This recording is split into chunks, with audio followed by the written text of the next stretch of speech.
I'm here with Dr. Stephen Liu of S. Liu & Co. Thank you for being here. Thank you. Now, you're a musician. Correct. Have you found that your study of music has helped you in solving real-world problems with policy or governance? So, my musical journey began, I think when I was around 7. I was essentially forced to play the violin. As my brother that was interested in becoming a concert violinist. Ironically, he's gone into venture capital, and I kept up with it. Somewhat by accident, I realized, or I was told, that I have the appropriate voice for swing jazz and whatnot, so I kind of got into that. I sing there's an opera house here in town, in Dubai, so I sing there a few times a year. Before COVID, it was much more active, but it's sort of gone downhill for now. Hopefully, at some point, inshallah, it'll be, it'll pick up again. And let's see, so I write music as well. I composed a piece of music for the bass baritone and violin. It's an electroacoustic piece that was presented to the Pope Benedict, not the current Pope, the one before.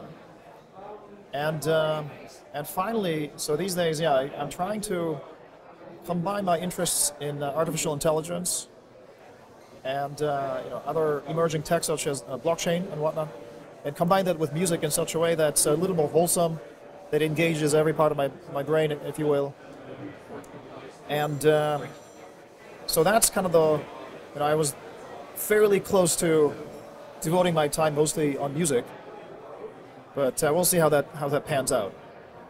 Related to that, what governance regulations do we need to see put in place to ensure that AI plays a positive, not destructive role in the long run for humanity? Oh, good God. So this is it's one of the grand questions, or the open questions in AI. Good Lord. So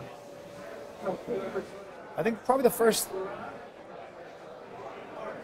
port of call would be to identify what constitutes an ethical human being.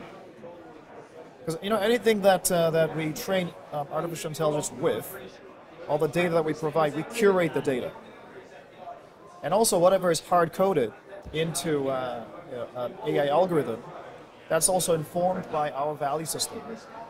So in German, there's a wonderful word called Weltanschauung, and how we look at the world, right? Our view of the world. And that informs everything we do. That informs everything I do. So the question is, what constitutes a person that adds value to society, that does not harm the environment, and that leaves positive social impact?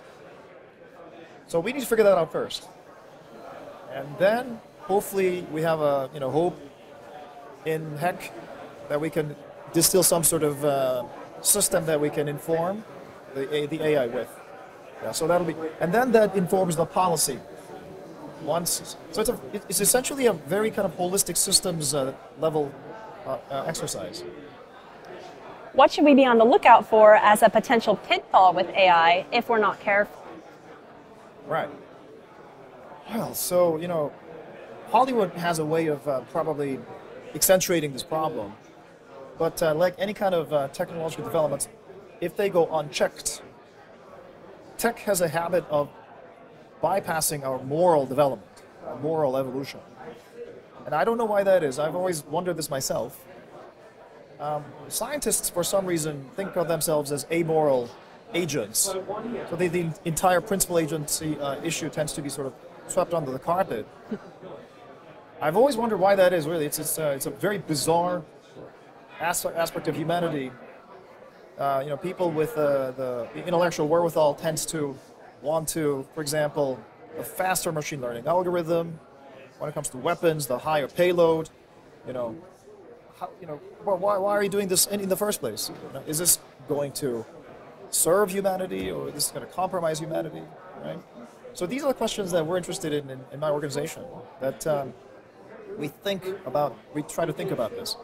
It's not that we don't know how to, for example, have access to a really large GPU farm and come up with some algorithm to, make greater, more efficient machine learning, computer vision algorithm or something.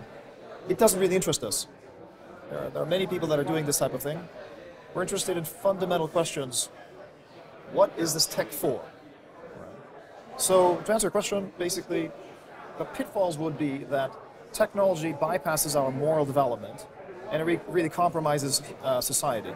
In the absence of that, the value system that I alluded to earlier, how would this be regulated, inform policies? So there's a lot of thinking that needs to be done that has gone unchecked.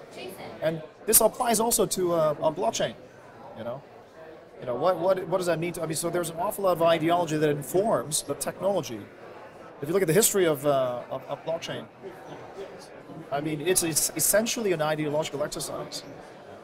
So that's also necessarily swept under the carpet, but that's sort of given. The starting point I have somewhat of an issue with, because the ideology tends not to be questioned adequately, right? So we'd like to think that we're addressing this. Important things to watch out for. Dr. Stephen, thank you for being here. Great, thank you very much.